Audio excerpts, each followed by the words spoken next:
So, Amasilksas, good afternoon. My name is Charity Peal. I am Niska and Kwagil. My dad is Nishka, and he's from the Ganeta clan in Gitlach-Damics. I'm Luxgeek, also from Gitlach-Damics, and my mom is from the Asu family in Cape Mudge, the Wee-Wai-Kai. So I'd like to say I'm pretty honored to be here today to speak. Yes, I did graduate a few times from UNBC. It's my favorite school. I know it's the best school in the province, #1 ranked, right? So being asked to speak here today, I'm pretty excited. I've thought a lot about the topic, Aboriginal education, and I can speak only from my own experience, and that experience has been influenced by a lot of different people. So I attended K-12 in Gitlach-Damics at Nishka Elementary Secondary School. I graduated from there. At the age of 4, my parents decided to move home from Vancouver.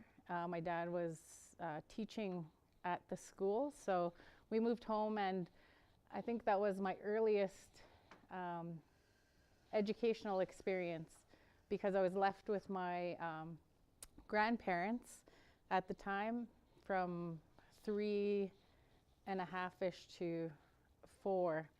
And my grandfather spoke to me only in Nishka. So I became very fluent. I'm not fluent now, but I became very fluent at that young age. And then he passed away, and no one really spoke Nishka to me anymore. So it wasn't until I started grade school that we had the language again. But because of the inconsistencies, I really lost the understanding and grasp I had. And then, so I was thinking, cause I've spoken quite a few times. The last time I spoke, I was actually asked by the UNBC Terrace campus to speak on behalf of the alumni. So at the convocation, I think last year or the year before. Anyways, that was pretty nerve-wracking. I was pretty nervous about that. And my daughter said to me, "How can you be nervous? Like, don't you speak in front of people all the time?" And I said, "Well, not like this." So yeah, and I tried to think back to when I could remember the first time I ever was asked to speak publicly on behalf of people. My mom told me once that I used to, old Gims. I don't know if any of you, if you're from Terrace, the old Gims restaurant. Anyways, she said we used to go there, and when I was little, because like I told you, I had this relationship with my grandfather, and she said that I used to think that you had to speak at public. Anytime you're eating together, you had to speak. So she said I would stand up in the high chair and put my hands out and say, "Everybody's Nishka, everybody's Nishka," because that's what we were striving for, our land claims at the time, right? So she said I used to do that all the time. But I don't remember that, obviously, because I was a little kid. But I remember at our confirmation class, I remember the very first time being kind of looked at by all of the other, my peers, and they were like, "Oh, Charity will do it." And I was like, okay. But I think it's because and anyone who's ever had me in a class of theirs knows that I'm quite loud and outspoken. I don't admit that very often, but I am. And I think that's one of the things I've learned over time, is to break stereotypes and to really challenge myself to do things that break stereotypes. I remember being in the professional development program. That's where I went to SFU through the PDP program out here in Terrace, and we were reading an article about Aboriginal education and how to reach them, the Aboriginal kids, them. And yeah. I didn't start reading it right away, but my colleagues did, and you know, they started to chuckle and they were saying, oh, the quiet kid, the quiet Aboriginal kid in the corner that's not saying anything, oh, that's not Charity. No, that's not her. She's so loud, right? But then I recall during one of my practicums, the short practicum, I was actually placed in a school and was going to photocopy and was confronted by a teacher. I was a student teacher. I guess I didn't look like it. I always think I look pretty old for my age, but people think I look pretty young. But I was confronted by a teacher there, and she said, you know, kids aren't allowed in here. And I was kind of like, what? And I didn't realize she meant me, but, and I kind of looked. I was like, oh, okay. She said, students aren't allowed in here. You need to go out and come back with your teacher. And I was like, okay. And then I was like, well, I'm student teaching here with so-and-so. And she was like, oh. But it didn't happen once. It happened twice. Same teacher, same tone, same experience. And I answered the exact same way. I'm student teaching here with a teacher. And she was kind of like, really? So it really, because of where I had gone to school and how I'd, you know, grown up, I knew racism, stereotypes, everything's out there, right? But that was like really hit home.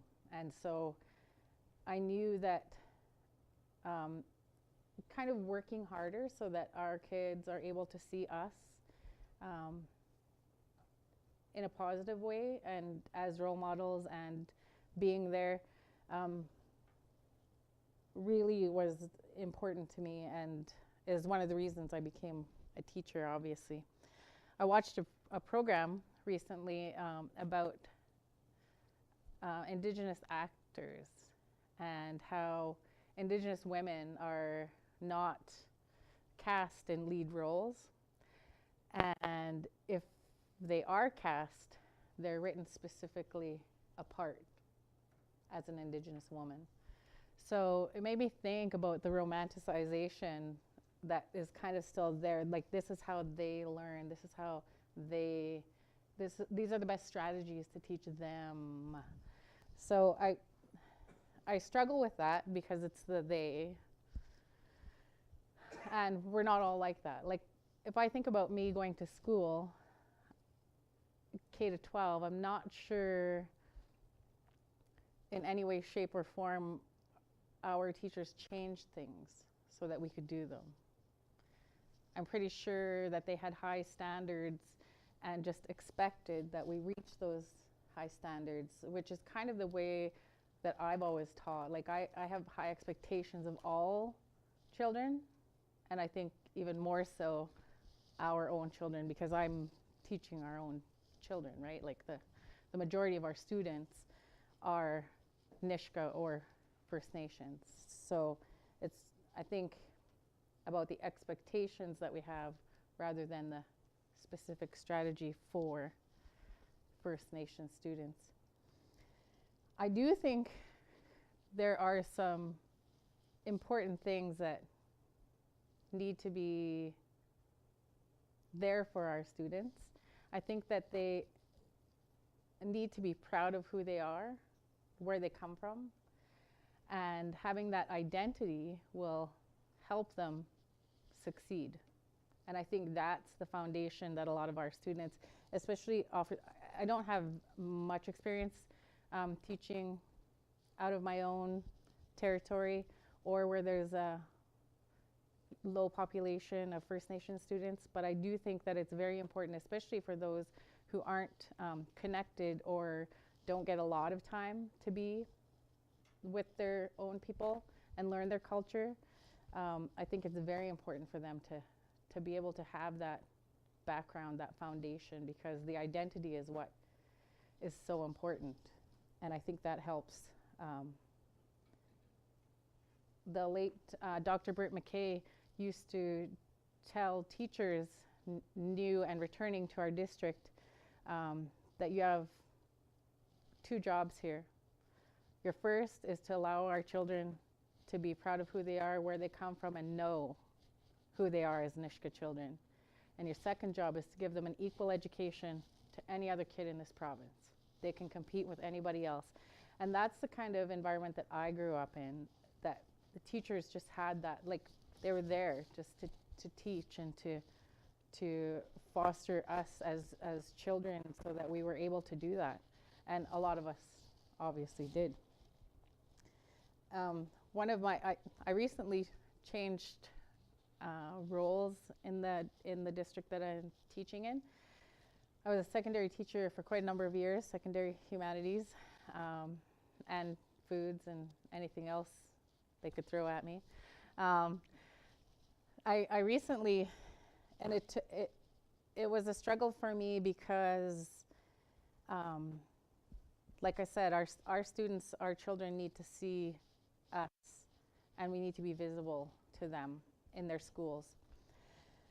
So it was a little bit of a struggle for me to apply for, interview for, and accept coordinator of culture and language programs, which is something that I'm also passionate about, because I think, like I said, those powerful words from the late Dr. Bert McKay are kind of falling by the wayside, and we need to kind of reconnect and bring that back. And that was part of my master's project, was to bring those words back so that we hear them, we feel them, we have them around us at all times. So I'm not a fluent speaker, as I said.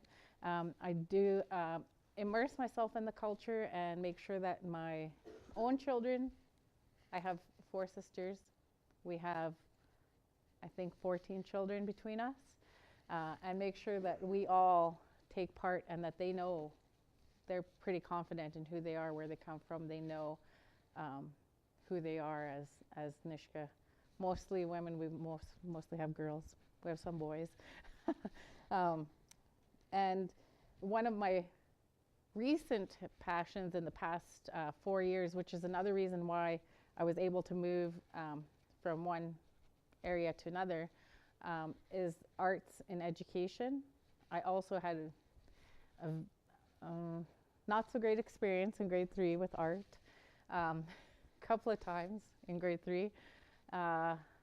So I think that it's really important, and it's an amazing way for us to reach all children in any way, shape, or form.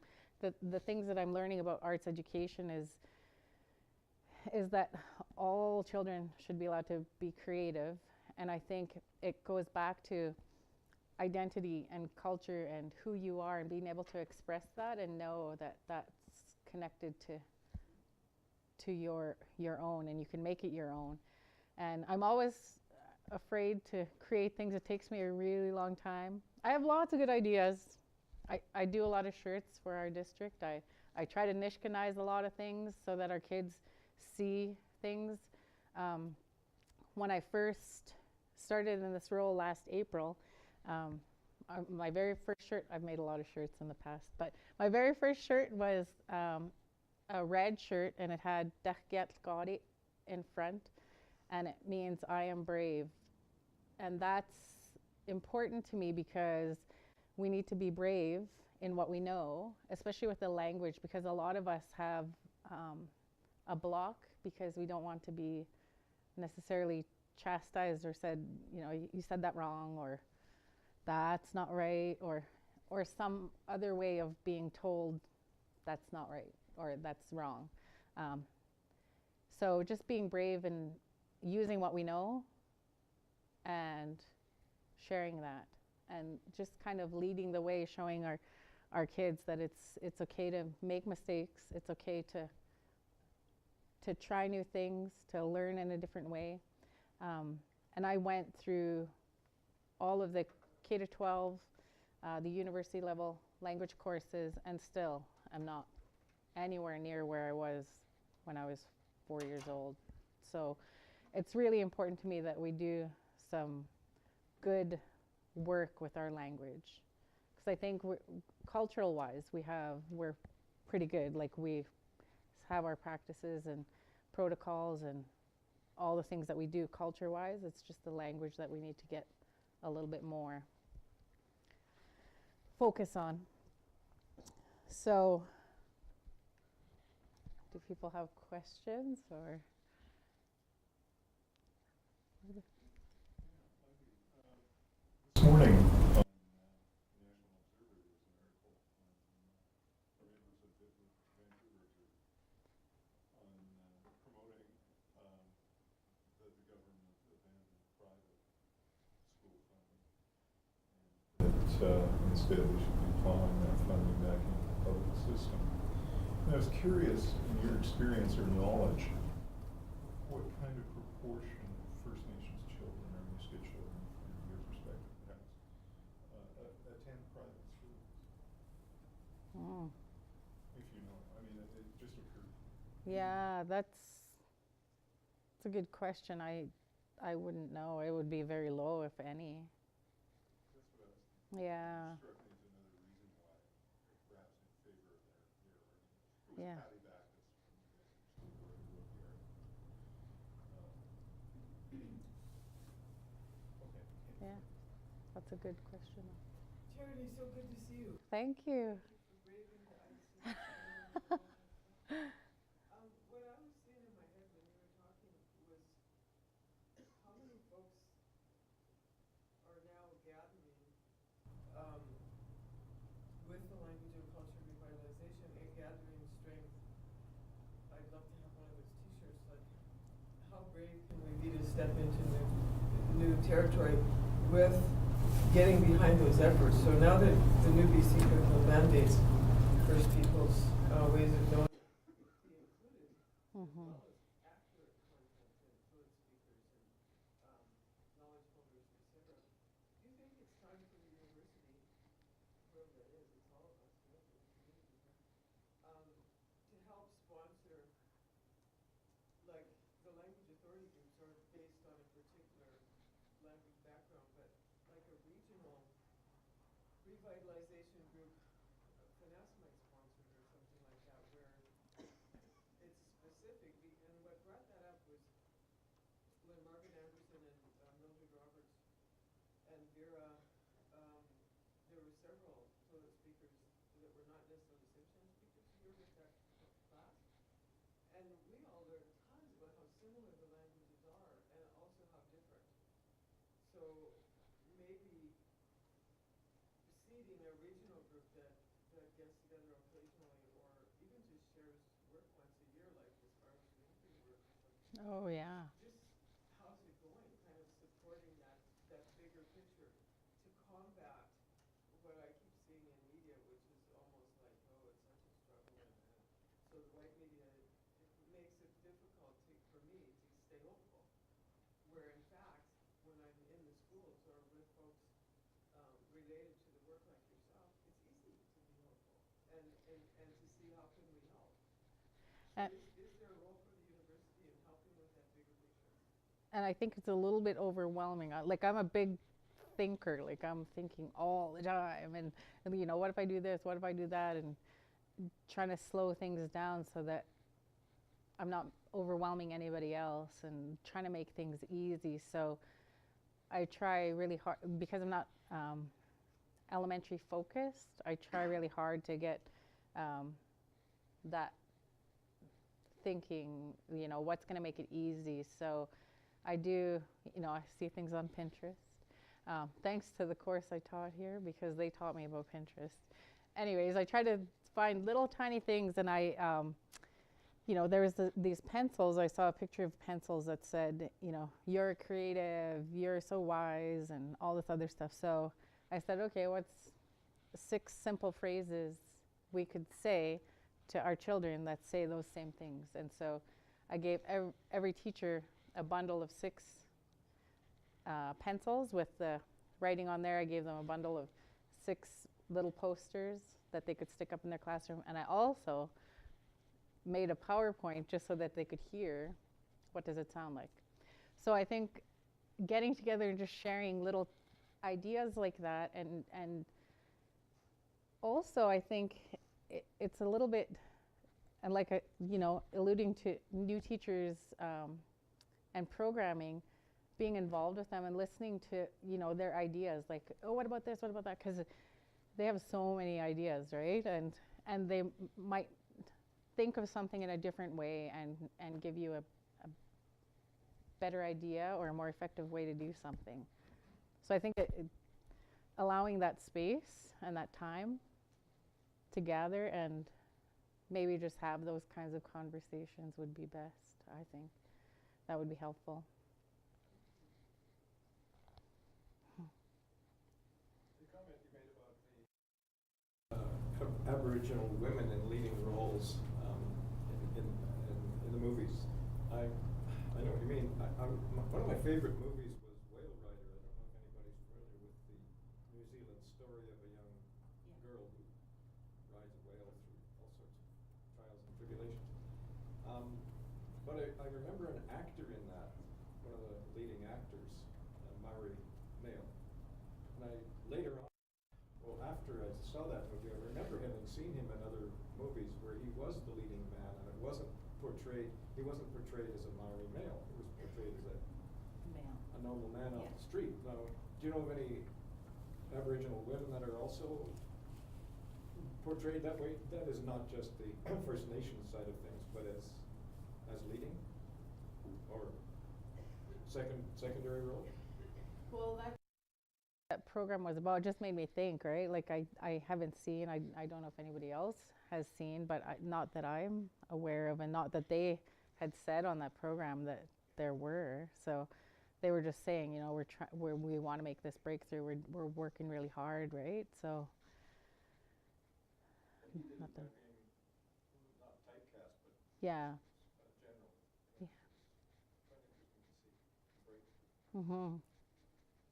And hoping more of that happens. I was wondering about the history of Aboriginal education in Mass.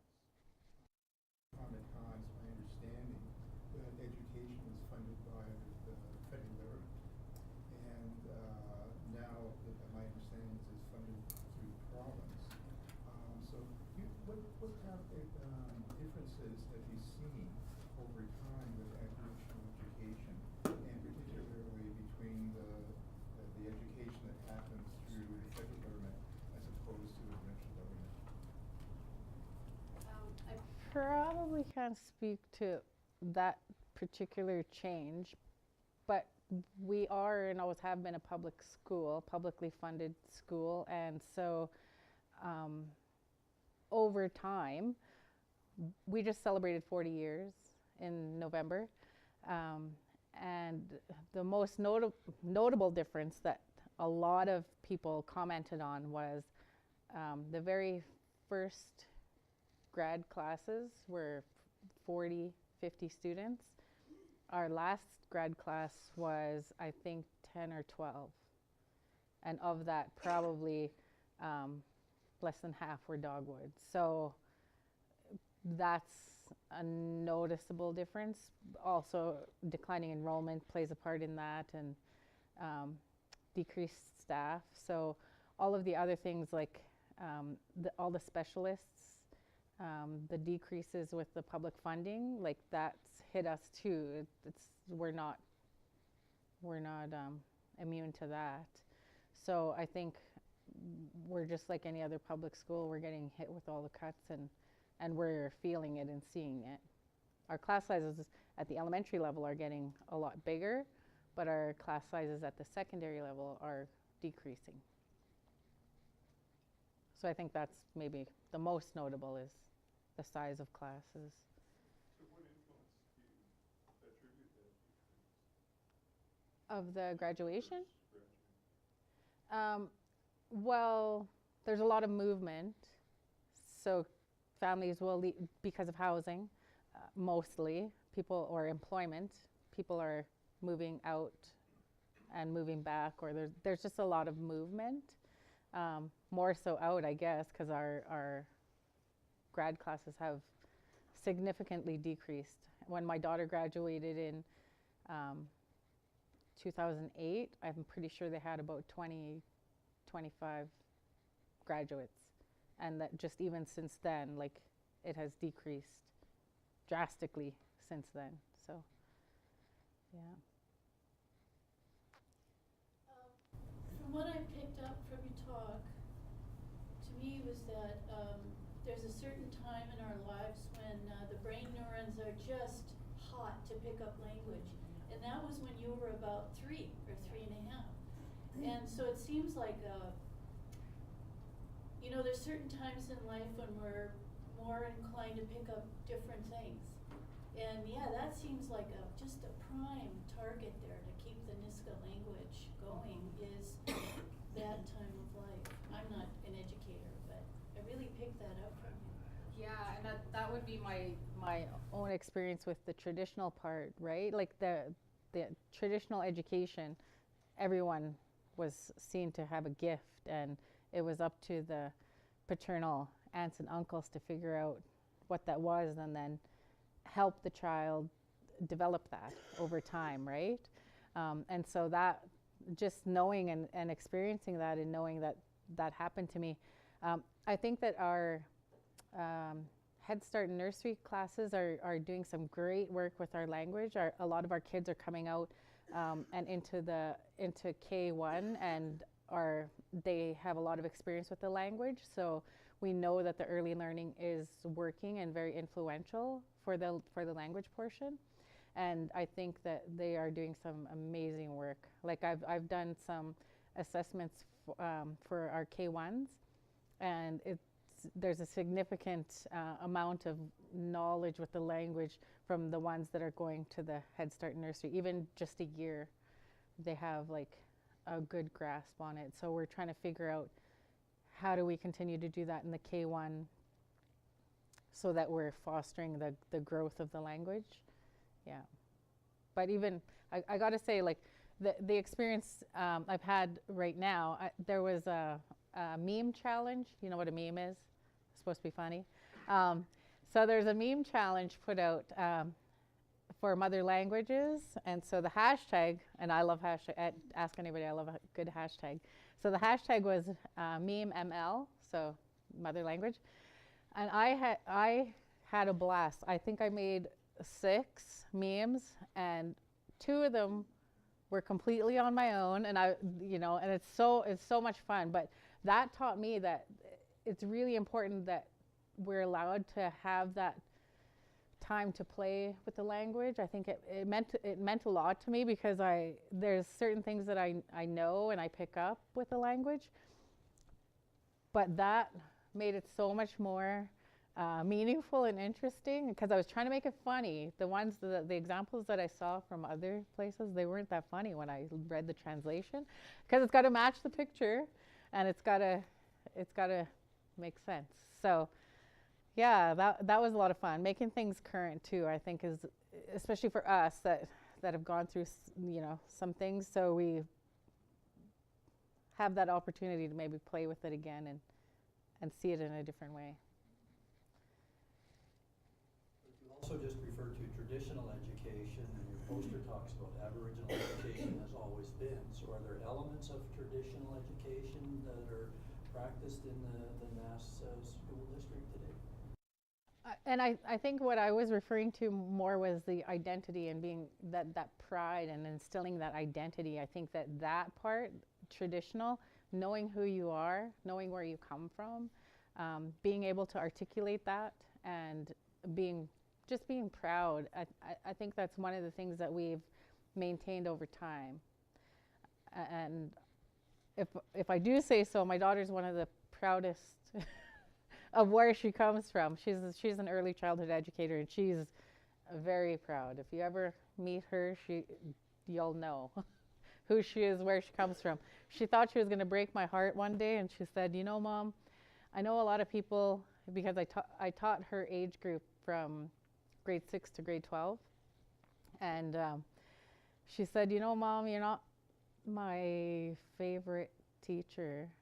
I don't know if you know that." And I said, "Well, who is it, Mr. Witcheruk?" And she said, "Yeah, he's pretty cool." And I said, I knew that long time ago. And she said, did you? I never wanted to tell you because I thought it would break your heart. But so it's pretty interesting to watch our kids. And her also, she was going to give a speech. I think she was running for president or something in school, and she said, I want to say part of it in Nishka. I want to say the first part in Nishka. So we went to a Nishka not a Nishka language teacher, but a Nishka teacher, and she said, well, I want to say this in Nishka. I want to say this first part in Nishka. And she was able to learn, and she forced herself to memorize that introductory part and did it. And she still remembers it to this day. I forget how old she was when she first made that speech, but she knows what it means. She knows how to say it. She tried to tell me to say it one time. I said, that's your speech. But it's such a simple way and an introduction for her.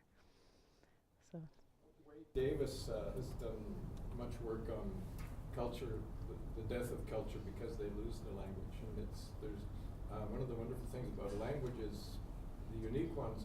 In some ways, there are no other ways to put the phrase than that original language. You can't say it in English. You can't say it in any other language but where it came from. So the more you tell your kids to be brave. That's very important because it is nice to stand on a street corner and hear all these different languages. What the heck is that one? It's unique. It's different. I'd like to know more about it. I was just at a conference, and they have French immersion, and sometimes they'll bring in French immersion students because the students come and they sit and they watch, so that those of us who are doing the planning, we can see how students are reacting to the performers. So to hear, and I've really changed my mindset. It's surprising to me, only since April. I'm constantly thinking, okay, how could I do that? How could I do that for us, culture, language-wise? Like, my brain is already going to that. I'm so happy. I sit in my office and I'm just so excited sometimes, and it's only me sitting there, but I get really excited about things. And so to hear them, the performer said, like this, she said in French, and they were responding, yes, no, in French. And I was like, wouldn't that be amazing if all of our kids, just even the simple yes, no response was just in the language. So I'm slowly working myself there, but I'm surprised at how much I think. And I tell people, just talk to me just in Nishka so that I can hear it. But then most of the time I don't know what they're saying, so I still have to ask for a translation, but sometimes. But I'm working at it. Working hard at it, actually. Yeah. When there's celebrations at the Mass, be it Hawaii or celebration for somebody who's passed, or the 40th, are there people from the Mass that are in our communities, just close by, who will go back and celebrate and be so happy in that tradition? I see at my example would be the Relay for Life, the Cancer Society. We see so many coming down and celebrating and helping us understand their traditions and whatnot. And I'm wondering if the Nass people who now live in our areas and go to our schools, if they go back and they have that tradition and are proud of it. Oh yeah, definitely. We have lots. Like at the 40th, I wish it was a little bit next time. I said in 10 years it'll be 50 and it'll be a lot more fun. This time there was a lot of speeches and acknowledgement of things. So I want to make it a little bit more fun next time. But yeah, definitely. We had people, because when Nass Camp, the non-Nishka settlement, was thriving, we had tons of students from there, right? Like they had a bus. Now we have a bus, probably 3 students maybe from up that way. And then, doctors, nurses, their kids attend our schools. So that percentage is very low now. But yeah, we had a lot of people, like I had people say, oh, is your dad still there? My dad was a shop teacher there, and I think him and I were the first father-daughter duo on staff at the same time, and then he retired. So, but that was fun. But we do definitely, we have lots of people, and we have people out here, like my daughter, like I said, she's an ECE worker and she does stuff with the language. And my brother teaches language out here as well. So yeah, definitely they can bring that and share it. Mm-hmm. So for your curriculum, like during the day for like a grade 9 student, would you integrate Aboriginal teachings throughout the whole day with all of the different subject areas, or would you mostly set aside, a certain time period to talk about, stories and teachings, cultural teachings, and that sort of thing? We're moving towards that. It all depends on who the teacher is too. Like if it was me, in any class that I'm teaching, I'm going to do that, right? Like I'll integrate what I know or where it fits in anything that I was teaching. And we're getting to supporting that so that that happens a lot more. So it's not just like, oh, you're going to culture class now, or there actually is no culture class, but there's language classes, but there's no culture class. So we do try to weave that in and try to incorporate it into like daily life. Like this is what we do, this is why we do that. And in the grades 11 and 12, do you offer any kind of, I guess, other than math and English and your typical sort of curriculum, do you have like trades? Are you able to offer those types of courses? They're starting to get back to that now. Yeah, that is becoming more prevalent now. We do have a shop teacher after a few years of not having one. So we have that exposure for our students, and we've partnered with Northwest Community College to do that, get kids interested. Thank you for coming, Charity. Oh. It's good to see you back in this room. Thank you. I'm still thinking about those shrinking secondary classes. Mm-hmm. And you mentioned out-migration as a major contributing factor. Yeah. What do you see teachers could do to perhaps counteract that a little bit? To encourage people to come back, or Stay. to stay or to increase enrollment. Yeah. So our secondary, which is kind of what I was alluding to when I said it was difficult for me to move and to make the choice to move into this role rather than stay, because I was teaching core courses and I wasn't just teaching, like foods or, elective courses. I was teaching core English First Peoples courses. And that was difficult for me to leave. And I think that maybe one thing that I want to see happen is a lot more of the culture and the celebration in not just in the classrooms but in the school, because with the declining enrollment and with a lot of us and the declining staff, there aren't many Nishka educators in the secondary end anyway. So that has an impact on culture, just school culture wise. So perhaps that might be an area. So it sounds to me that you think the main reason is a lack of cultural ties rather than a lack of economic opportunities. Well, I think it's both. Like I think probably housing and employment are huge, right? Like we don't have a lot, so people will move to the cities, or other factors. Kids will want to be, having that opportunity to go somewhere where they have a metal shop or a different kind of trade, or they just want to experience high school differently. But a lot of, I think it's,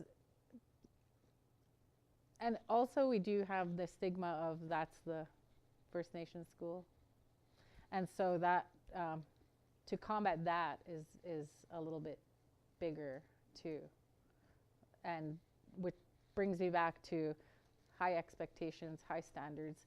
All kids are going to reach this level. Like I had an English teacher in grade 12, and he said, you know, nobody has ever scored over 65% on this provincial exam ever. He said in this school, not in the province, in this school, nobody has ever done it. So I'm the total wrong person to say that to. So, so what he did is he focused a lot on, these are the skills you need to write that provincial. In every single assignment, in every single thing that we did, he's like, yeah, and then, you know, drawing it back to this is the skill. And I was like, I am determined. I'm going to score higher than 65. I ended up getting 85%, highest in the history at that time. Some kids scored 90 after that. But at that time, moment in time, I was holding the record. But, you know, it's about that kind of thing, like that drive to say, you know, this is something that normally doesn't happen here. This is, you know, challenging our kids and saying, like, I expect better. Like, and that's basically what he was saying. Like, I expect better. Like, I expect you guys to be able to do this. And so just that little challenge and that little expectation to say that you can do this. Just because all the other kids out there are doing it, you can do it too, right? I had a social studies teacher the exact same way. So how do you live with being two people? And every student in the school who's this guy virtually become two people. How do you live with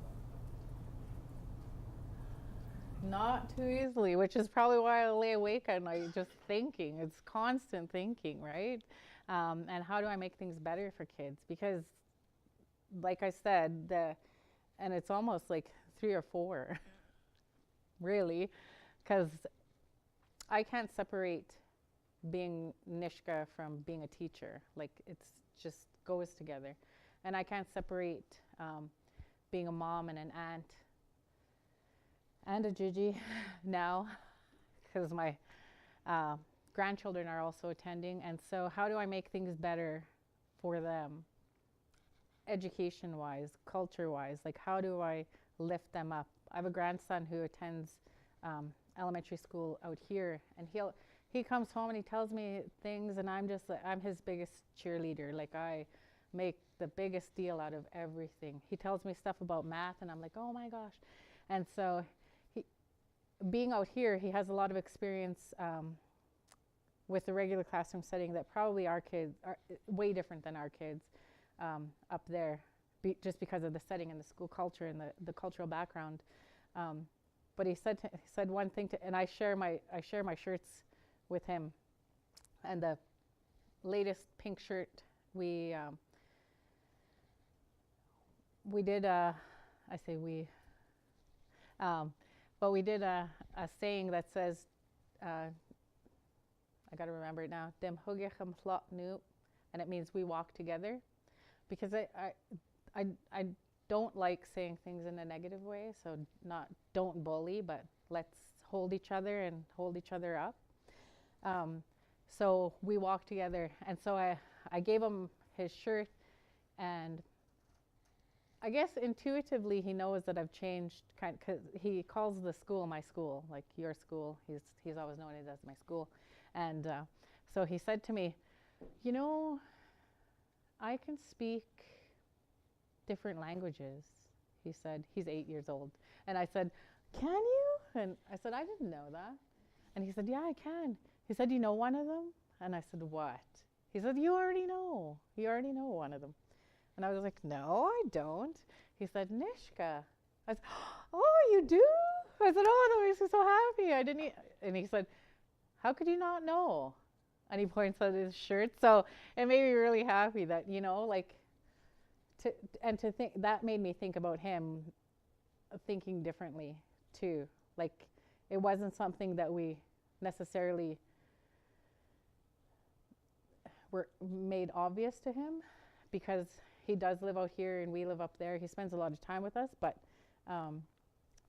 it was something that I didn't realize was happening. And so until he had said that to me, I didn't know or realize it was happening. Made me happy. Are there opportunities for Niska people in Terrace to learn the Niska language? Yeah, I'm pretty sure that their local has that, and they're close enough. I think that they come home, and I think WWN Wilberhusk offers courses out here as well. Yeah. Schools charity. Yeah. Is there any thing that you can do in your role to support implementation of language programs? Because is the curriculum not already government approved to have a First Nations language program in school? Yeah, it is, and I think it's dependent on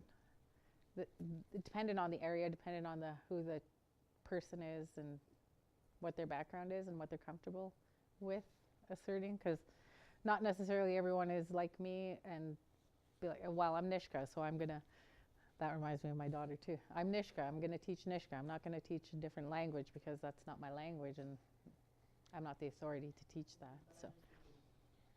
To encourage a language. Or and, to- I mean, to- this area yeah, would be to work- Xinjiang, but yeah. to support that. Or to work cooperatively and be able to offer that to children who want it. We were just having that discussion this morning.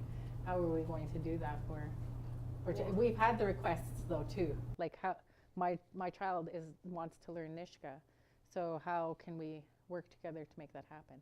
We haven't figured it out. Yeah, yeah. We haven't figured it out, but it's definitely something we've talked about and we are talking about. Yeah. What's your biggest between French and post-message? Yeah.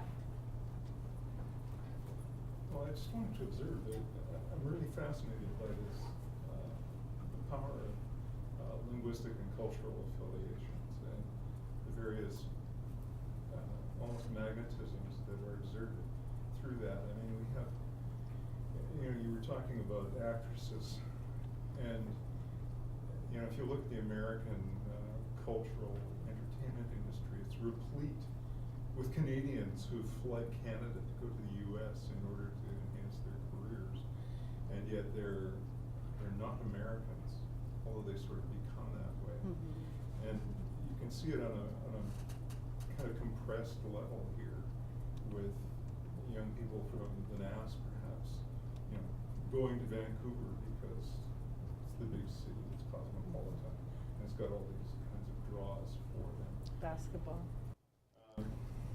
Yeah, I mean, I don't know where that's going, but it just strikes me that we're living in a time when people are constantly pulled and pushed in different directions by these various influences.